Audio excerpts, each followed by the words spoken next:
Salut mon Alex. Mon petit touriste, comment il va? Ben, ça va toujours, ça fait du bien. Hein. Je croyais te retrouver avec des traces de lunettes. Mais non, tu sais. Monsieur était au ski quand même.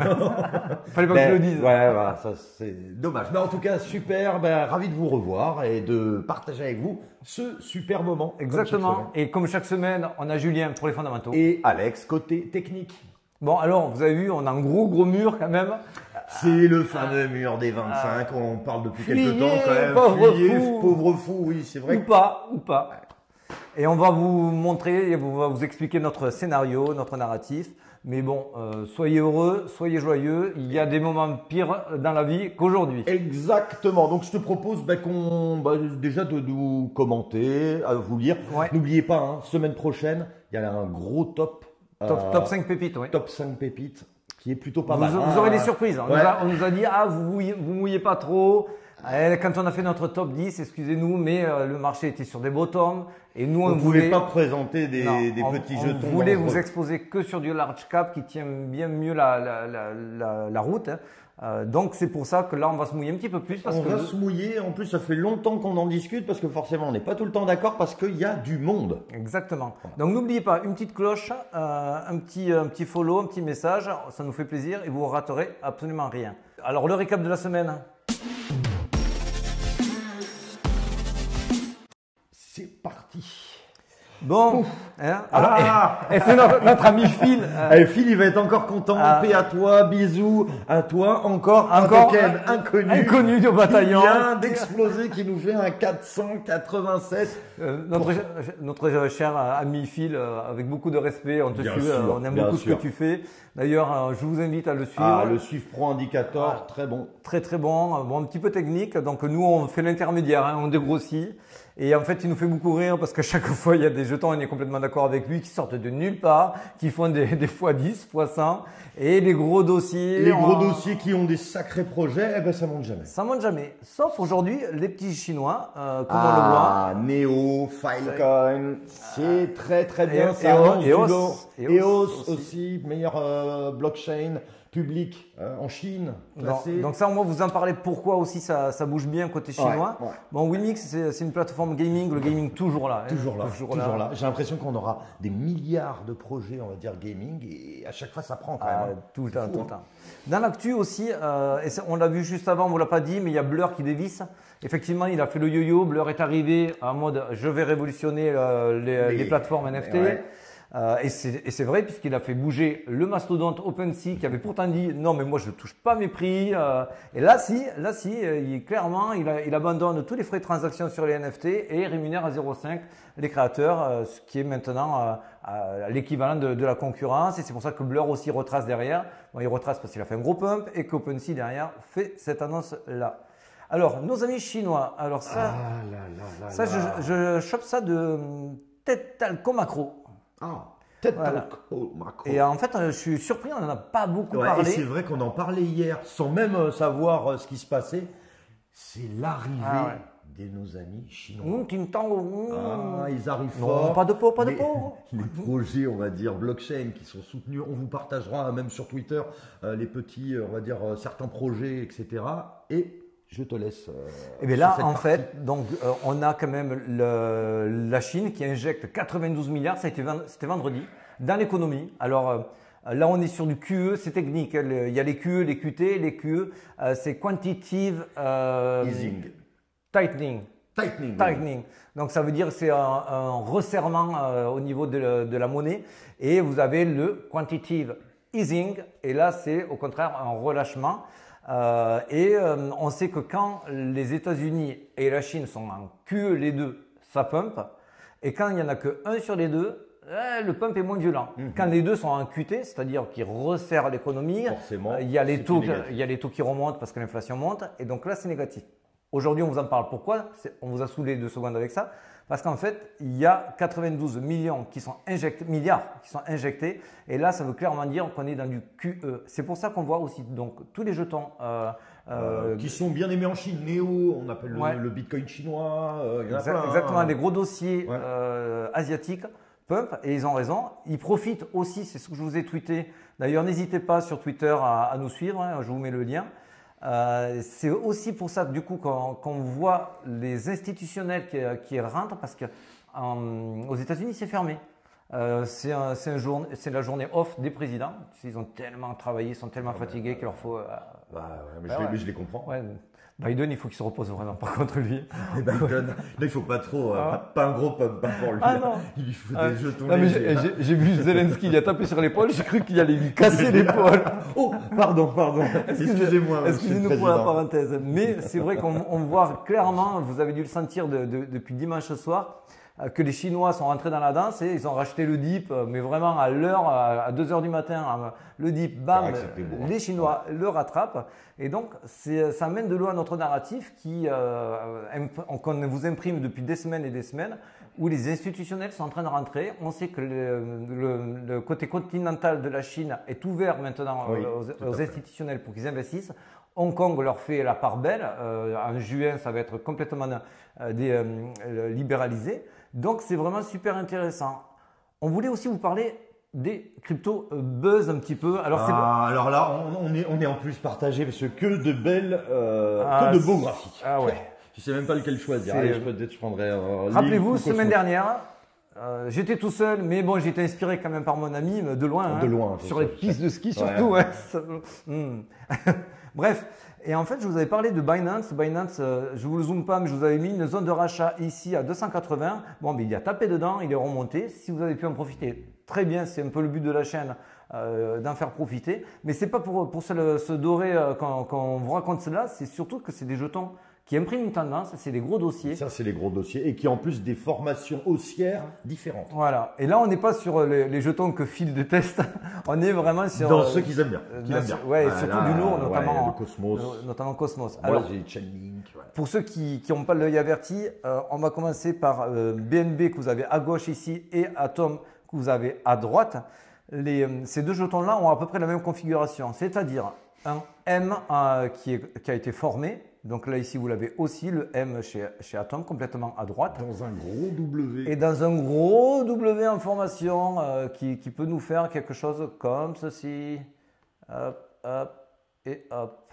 Voilà, donc ça, c'est hyper bullish quand un M se fait coincer dans un W. Pourquoi? Ça veut dire que tous les vendeurs qui ont essayé de pousser le prix au maximum se sont complètement vidés, se sont essoufflés, ils n'ont plus rien dans les bagues. Et ils se font complètement cueillir si bien sûr le W se confirme, à savoir qu'il faut que la neckline soit cassée. Ouais. Donc pareil. En tout cas, c'est vraiment, là on voulait vous en montrer, c'est très positif et c'est très puissant, surtout. Donc pour Atom c'est pareil et pour Chainlink c'est encore plus puissant, c'est une formation que j'aime au moins autant. C'est les fameux bull flag ou canal descendant. Donc vous voyez, ça a été retesté 1, 2, 3 fois au nord, 3 fois au sud. Et là, on est en train de s'affranchir, de casser sa résistance.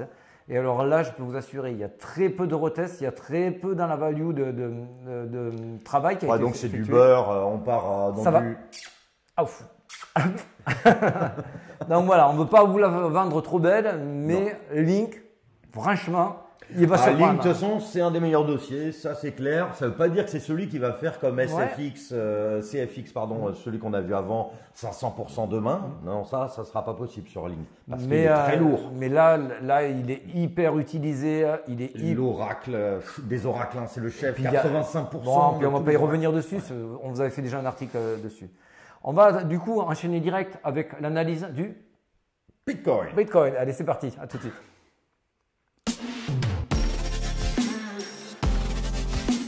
Alors, qu'est-ce que nous voyons, alors, mon cher ami? Cher ami. Alors, je vois des choses qui sont plutôt pas mal. Je vais essayer de vous vulgariser ça au maximum. Ce graphique-là, on vous l'avait déjà présenté il y a 2 mois. 2 mois, on dirait. Il veut dire quoi? Il veut dire, en fait, la ligne bleue, c'est les short-term holders, c'est-à-dire ceux qui débarquent récemment dans la crypto et qui achètent de la crypto. Ça veut dire qu'ils possèdent de la crypto depuis peu de temps.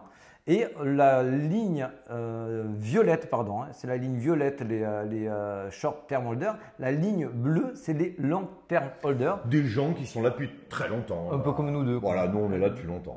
Autant que de cheveux blancs presque. Voilà, aussi. Ouais, bien, alors pourquoi on vous le montre? Parce que ce graphique est très intéressant. On a remarqué depuis maintenant 3, on est sur la 4e fois que ça se produit, que quand la ligne bleue cross en dessous et la ligne violette cross au-dessus, donc à savoir que les long holders repassent bénéficiaires, en positif, exactement. Bénéficiaires, on voit toujours derrière un gros pump et pas un dump.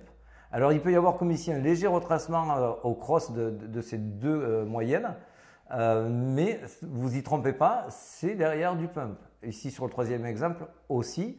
Là, on vient de crosser. Alors, je voulais imprimer celle-ci, elle date de vendredi, mais elle vient de crosser. Donc, les deux courbes viennent de croiser. Qu'est-ce que ça veut dire?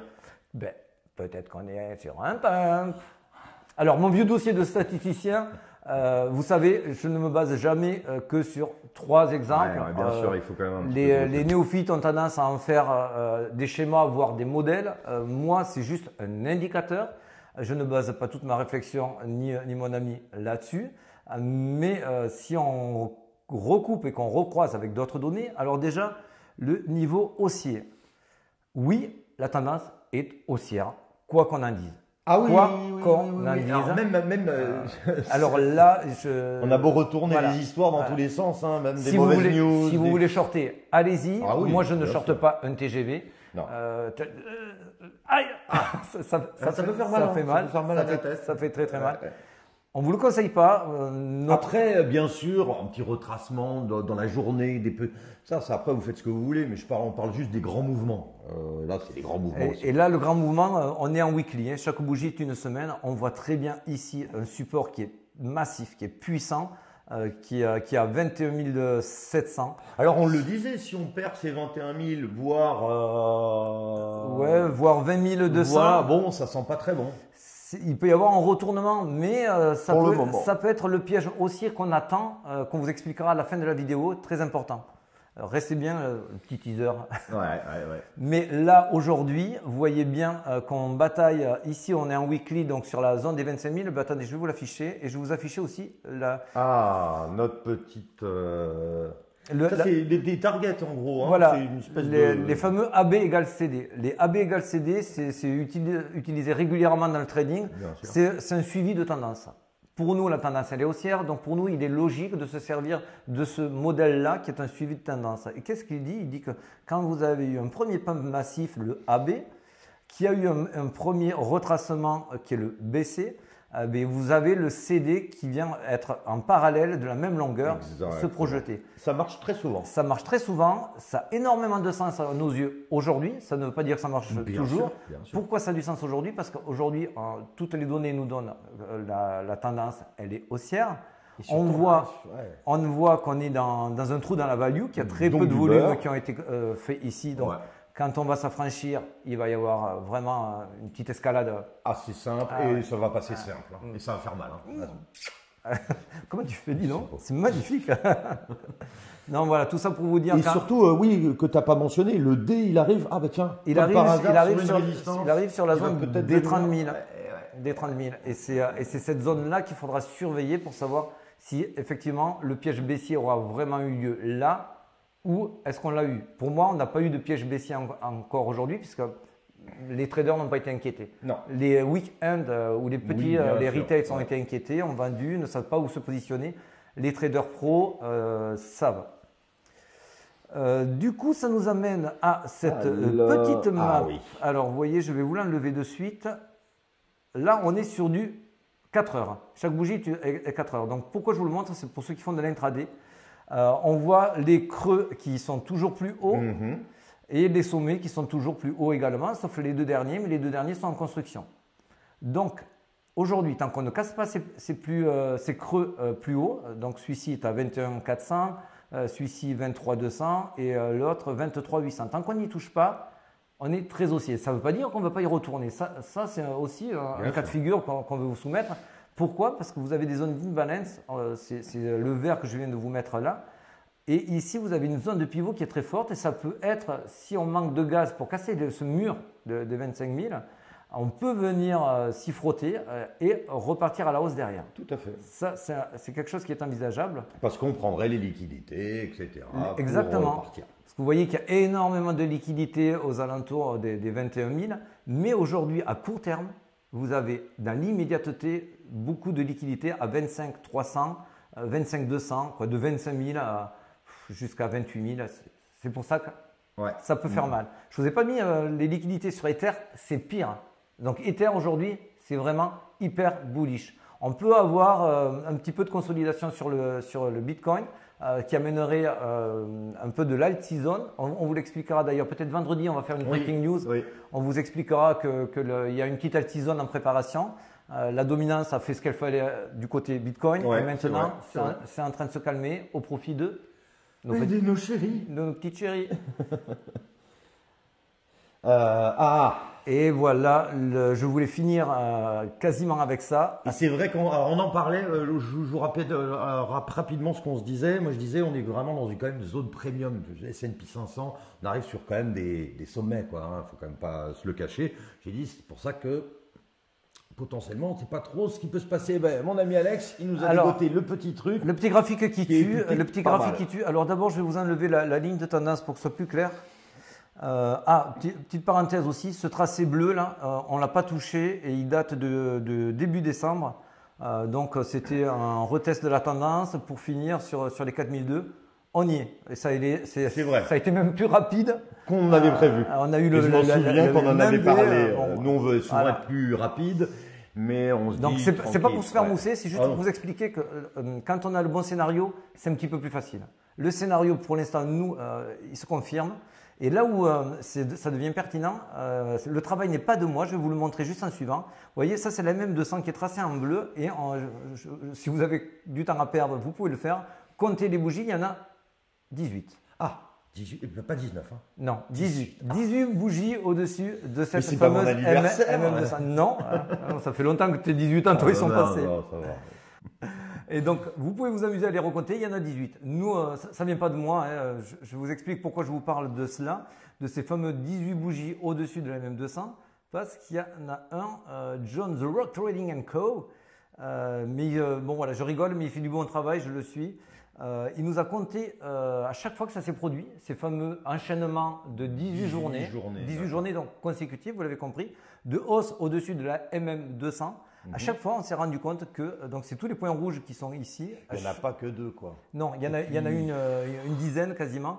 À chaque fois, il y a un petit rallye derrière. Donc, ça confirme ce qu'on pense sur la S&P 500, où beaucoup disent oui, c'est la récession à venir. Il est fatigué, voilà, il faut qu'il tombe. Apple, machin, tout ça, tout va mal. Mais non, vous inquiétez pas, ça va pas si mal que ça.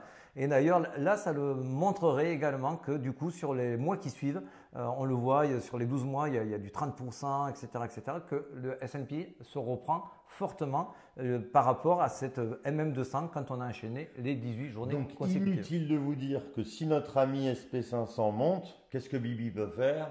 Le petit Bitcoin et ses enfants, ça peut partir. Ça peut partir bien comme il faut, comme on aime. Et du coup, cette target-là, pour moi, elle est vraiment jouable. Elle est vraiment jouable. Donc, la target, je vous la redis, on est aux alentours des 30 000. Vendredi, on vous expliquera, on n'a voulu pas faire trop long non plus, mais bon, il y a des expirations avec un max plan price à 22 000. On a aussi quelques dates, mais pas vraiment importantes. Tu sais, on a mercredi, petit discours de la Fed. On a aussi vendredi, le corps CPE, mais c'est pas forcément ce que nous allons regarder, ce que la Fed, elle aussi va regarder. Voilà, c'est pour ça qu'on vous a survolé ça. C'est pas les grosses annonces de la Fed qu'on attend. Pour nous, déjà, ce n'est que des indices de volatilité. Exactement. Donc, faites attention à vos stop loss. N'ayez pas peur avec le max plan price. Les gens commencent à en parler à 22 000. Nous, on vous l'a déjà expliqué. Je vous mets le lien en haut. Quand on est en phase de décollage, le max plan price est pessimiste. Il est toujours underévalué. Sachant qu'en plus, il y a beaucoup de calls qui sont placés entre 26 et 28 000. Donc, on serait plus proche de ces données-là, de ce montant-là, que du 22 000. Voilà, c'est tout. Voilà, c'est simple. Tranquille. Bon, amusez-vous bien. Allez, amusez-vous bien. Ciao les amis. À la prochaine. Bye bye.